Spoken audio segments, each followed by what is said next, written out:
अगर तुम्हारा बेटा मेरी बेटी को खुश नहीं रखेगा तो क्या खुश होंगी मैं तुमसे? तुम अच्छी तरह जानती हो सारिता, हम माओं की खुशियां अपने बच्चों की खुशियों से जुड़ी होती हैं। हमारे बच्चे खुश तो हम खुश।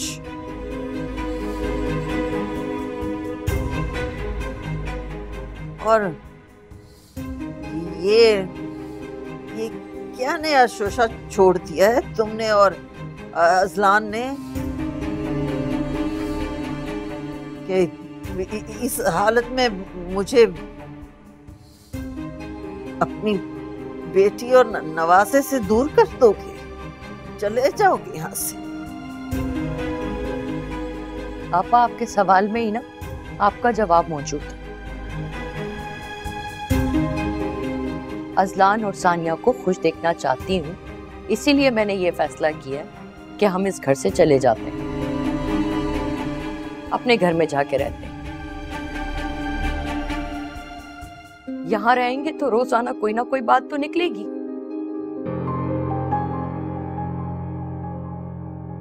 अब देखे ना, आपकी देखा देखी पड़ोसन ने भी सानिया के कान भरने के लिए बिना पे इल्जामात लगाने शुरू कर दिए। वाह साजदा,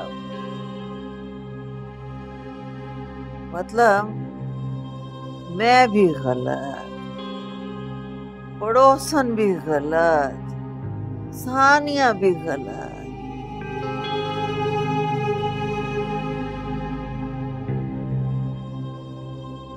तुम्हें सिर्फ एक वो मनहूस बीना ही सही लगती है, सच नजर नहीं आ रहा तुम्हें क्या? क्योंकि मैं जानती हूँ कि सच क्या है आपा। इस घर में ऐसा कुछ नहीं हो रहा, ये बस आप दोनों की गलतफहमियां हैं। ये बात तो मैं अच्छी तरह से सानिया को भी समझा चुकी हूँ कि अगर बीना को अजलान से शादी करनी होती ना तो दुनिया की कोई ताकत उसे रोक नहीं सकती थी।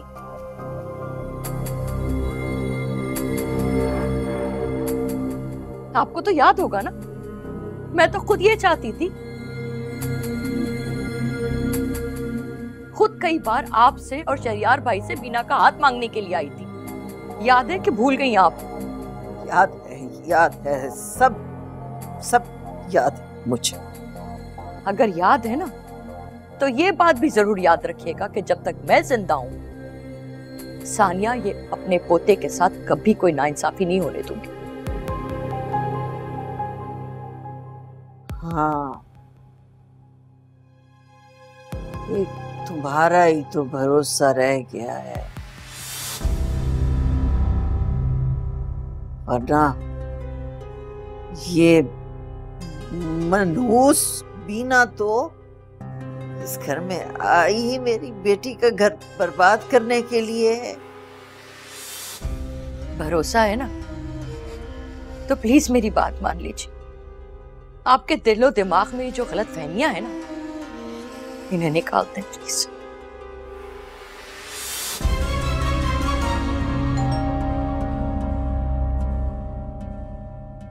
आपकी फिजियोथेरेपिस्ट आई होगी, मैं देखती हूँ। सानिया को भी देख लेना जरा, उसकी तबीयत बेहतर हुई कि नहीं। जी ठीक है।